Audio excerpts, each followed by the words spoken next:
So disclaimer lang muna tayo, kung ano man po yung mabanggit ko sa video na to is it's for general information only and don't take it as investment or trading advice. Kung baguhan ka pa lang, newbie sa investing or trading sa stock market at you are really interested to know more about it, madaming mga free resources sa internet and I can also try to put some links down below. Anyway, in simple terms, when you say investing, it's more on long term. Pag sinabi mo namang trading, usually short term lang yan. So, pwedeng binili mo today, bukas bibenta mo na, or the following week, nasa 30s na, or whatever age ka pa, it's never too late to start investing. Pero the earlier, the better. Sana, di ba? Pwedeng para sa sarili mo, sa anak mo, or sa pamilya mo. And ngayon nga, isa sa pinakabagong bagong app or mobile application na pwede mong magamit is ang Gotrade. Ano ba ang Gotrade? Idiin ko lang ha, hindi ito get rich quick. However, investing has long been proven na effective siya to grow your money over the long run. At normally, ang pag-invest or pag-trade ay merong minimum number of lots or shares. But with Gotrade, pwede kang makabili into fractions. So, ibig sabihin, kahit may $1 ka today, which is approximately around 50 pesos sa kasalukuyang palitan, ay maaari ka nang bumili ng shares from Google, Apple, Microsoft, Tesla, or whatever big publicly traded corporations na gusto mo.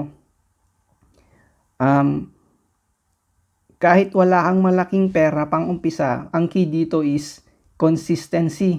Consistent kang nag-invest monthly. So, kunyari, nag-invest ka ng $50 ngayon, next month, another $50. You know, consistency is the key.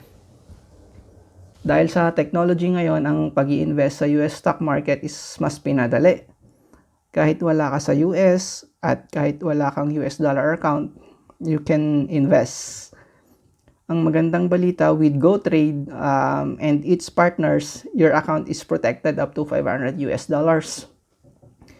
Mabilis lang gumawa ng account. Just prepare a copy of your passport at isang utility bill or credit card statement showing your name and your current address. Sabi ko nga, kahit nag-aaral ka pa lang or nag-uumpisa ka pa lang, pwede ka nang mag-invest. Best of all, Gotrade is $0 commission sa bawat transactions mo. Sa ibang brokers, minsan $25 or depende kung ilang percentage ang commission nila, whether bibili or magbebenta ka ng stocks. So, tanong mo, paano kumikita si Gotrade ngayon kung hindi sila nag-charge ng commission? Well, sa kasalukuyan, si Gotrade is kumikita sila sa pamamagitan ng pag-charge ng small fee doon sa foreign exchange ng mga deposits sa bawat accounts.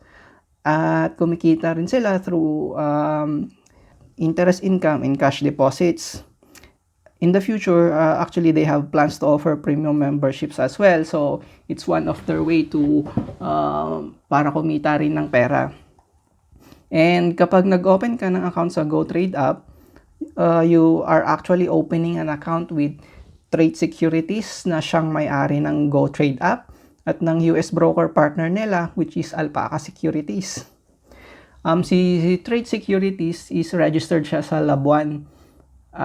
And Labuan is in Malaysia. It's a federal territory of Malaysia. So it's registered in Malaysia.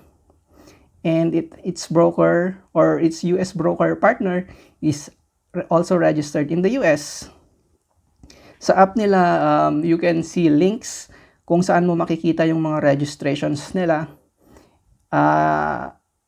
You can also verify it independently outside of the app if you want to. Actually, si Gotrade is relatively new sa market. You can try it. After creating your account, may ibibigay sa'yo si Gotrade na $2 as a reward. And that $2, you can actually invest it immediately. Pwede kang bumili ng Spotify, ng Tesla, ng Microsoft, Starbucks, Disney, or whatever corporations na gusto mo. And And if you are satisfied, okay ka sa result, then you can add more funds in your account. And to tell you, sobrang dali kung paano mag-fund ng account. Pwede kang mag-online fund transfer through BPI, Union Bank, and GCash. Actually, GCash, you can use it. At yung iba pang available na means kung paano mag-deposit ng funds sa yung account. So, gaya ng sabi ko kanina, you don't need a dollar account because your peso will be automatically converted into US dollar account. So, when you transfer your fund, actually, it will go straight to Alpaca in the US. It will not, your money will not go to Trade or TR8, Securities, or Gotrade mismo. And take note lang that your bank or whatever means you are going to use in funding your account, they will be charging their own fees as well. So, kunyari, BPI, so you use InstaPay. Yeah, you know, that's 25 pesos. And so, once your money is already reflected in your GoTrade account, regardless of how many times you will buy or you will sell, there's no commission. Hindi sila mag-charge ng any fees, which is good, which is really, really good. Some brokers really charge super expensive commissions. That's why I think GoTrade is another app that is game changer.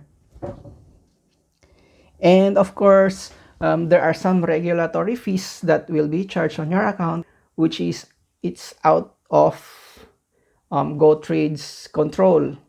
It's regulated, so they have to charge it in your account. But it's minimal, it's not too high. And for the complete list of fees and charges, you can access them within the app. Merong link na nakalagay doon. So if you want to try GoTrade, I'll put the link in the description box below where you can download the app, or actually you can search for it in Google Store or in Apple Store and download the app. And I will also put my referral code in the description box, which you can use when you are opening your account. Well, actually, you can use my code, or you can request a new code from GoTrade itself. So you try it. Thank you for watching. Till next time. Bye-bye.